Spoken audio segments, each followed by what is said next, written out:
Maybe you've had this experience. Life's been tough on you, and so you feel like you need a break.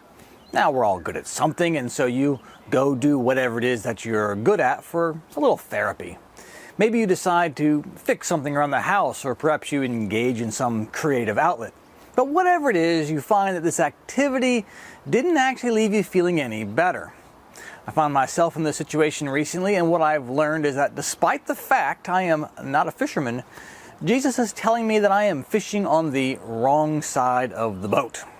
Maybe you are too. Hi, my name is Todd, and thanks for joining me today. My hope is that you can learn from my misery. Well, okay, that's perhaps overstating it, but here's what happened. Lately, I've been working hard, putting in a bunch of hours, and feeling like my brain just needs to shut down. So I decided to engage in a hobby of mine, one of fixing cars. Now, the old car needed some maintenance, so doing some work on it seemed like a good way of getting my mind off of things. But as I was finishing up, I noticed that I didn't feel any satisfaction from the job. I was just tired. Well, what I didn't realize is that God was setting me up to teach me a lesson. So a couple of days later, I'm in the office and I'm helping a friend who's putting on a Bible study. Now, I'm just there to do the technology side of things, or at least, well, that's what I thought. He was teaching a story from John chapter 21, which is known by many as the breakfast by the sea. The story takes place after Jesus' death and resurrection. The disciples aren't in a great mental space because, well, things have not gone the way they had envisioned. So, well, what do? They decide to go fishing. Now, if you think about it, that's what many of them were before Jesus came into their lives in the first place. So, to me, going fishing seems like it was probably something therapeutic for them. It was something they were good at, something that they knew, something that could give them a sense of accomplishment. Except, well, the Bible says, and that night they caught nothing. Ouch. So much for that making them feel any better. Well, it goes on to say that when morning had now come, Jesus stood at the shore, and the disciples did not know that it was Jesus. Then Jesus said to them, "Children, have you any food?" And they answered him, "No." Now this next line is where we get the lesson. Jesus said to them, "Cast the net on the right side of the boat, and you will find some." They cast, and the catch was so large they couldn't pull it in. All right, well, it's a cool story, right? Jesus knows fishing.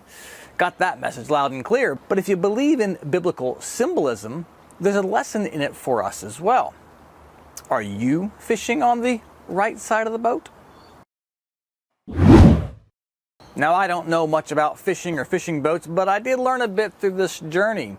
Apparently in 1986, a Galilean fishing boat was found, and they did the whole carbon dating thing and dated it to somewhere between 100 BC and 100 AD, which fits right in the timeline of Jesus' life. But what you'll notice with it is that the steering rudder is on the right side of the boat. Now, I don't know about you, but I've always thought about this story in terms of a modern boat, where the rudder is in the middle and at the back. But the rudder on the right explains a few things if you start to think about it. For starters, the right side of the boat is called the starboard, which I've learned is derived from the words steerboard. You steer from the right side.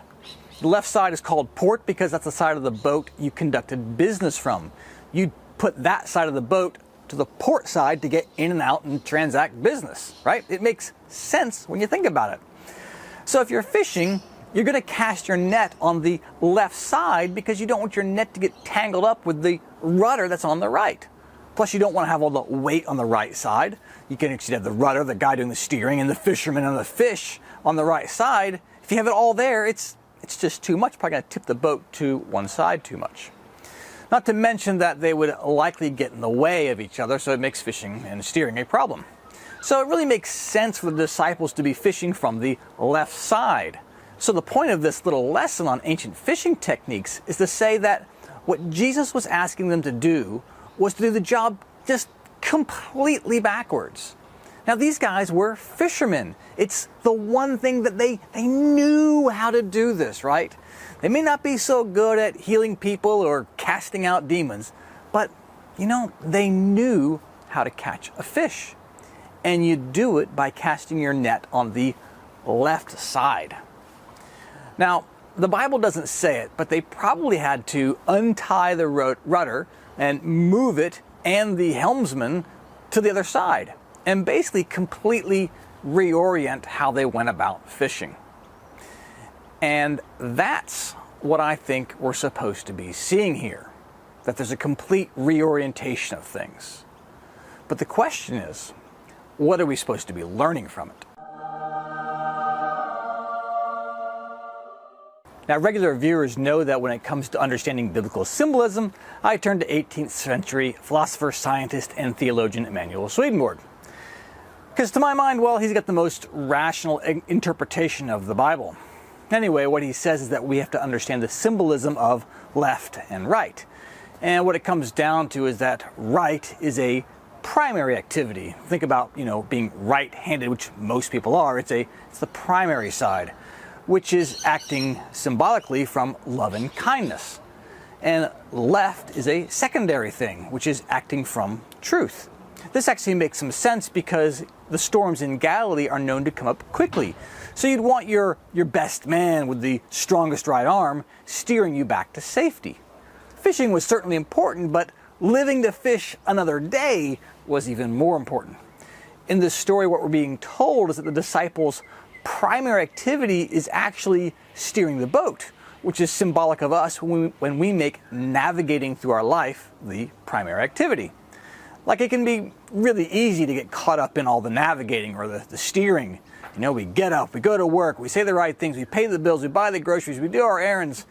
We're not loving life, we're just going through the motions. And there's really no joy in that. Even if something that you love doing, like going fishing, or in my case, fixing car.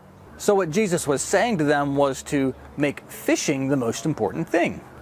Make the love or kindness aspect of our lives primary.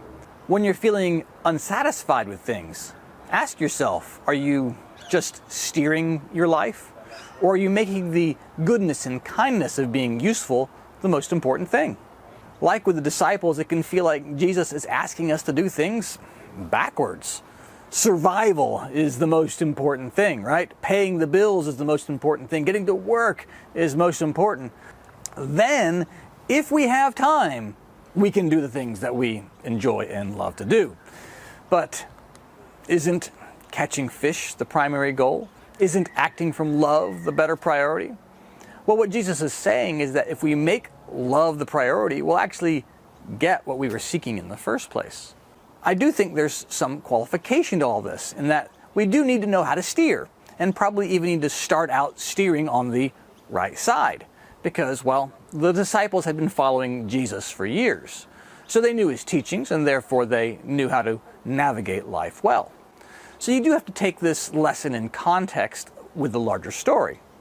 However, I do think it was time for them to make fishing the priority. And maybe it is for you too. I still find myself fishing on the left side, but I think I'm ready to try to start fishing on the right. And yes, I may not be there yet, but Lord, I'm trying.